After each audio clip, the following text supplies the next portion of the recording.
Hello, this is Andrew with $1,000,000Bike, and this is the Lezyne Trigger Speed Drive CO2 Inflator. I'm just building up a new bike and needed a new saddlebag, and I wanted to give this guy a go. So here we are, giving it a go.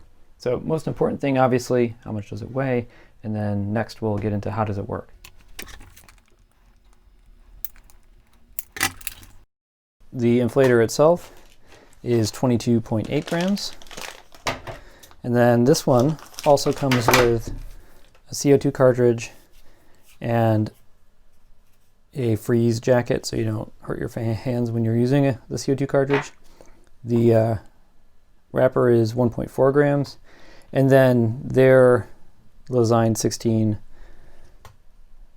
gram CO2 cartridge is 61.3 grams. So next, let's go to the air compressor so I can show you how this works. So here we are by the air compressor. I have it connected via an adapter. Obviously, if you were going to use this with a CO2 cartridge, you would not have the adapter or the air compressor here. The way that this works is that when you push on this part of the inflator, it opens the valve and releases air. As you can probably hear, there's not a lot of air coming out, even though I have the air compressor set to about 100 psi. So you probably could not use this to seat a tubeless tire, but it does work fine with inner tubes. And I'm just going to show you briefly, or real quickly, how this works. So you just kind of throw it on the valve and then push up towards the rim, and it just inflates very nicely. Now, this is actually demonstrates one of the things that I really like about this, is right now I just pushed it on and I can just pull it off really easily.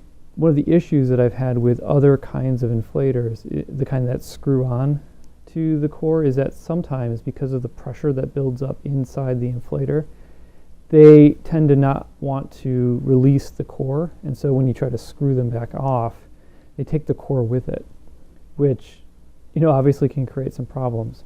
So that's one of the really nice things about the way that this inflator works versus that other type of inflator. And then also, because there is a way to turn it on and off, with this motion, you're not using up the entire CO2 cartridge. Now, most modern inflators have some kind of switch on them, which allows you to turn on or turn off.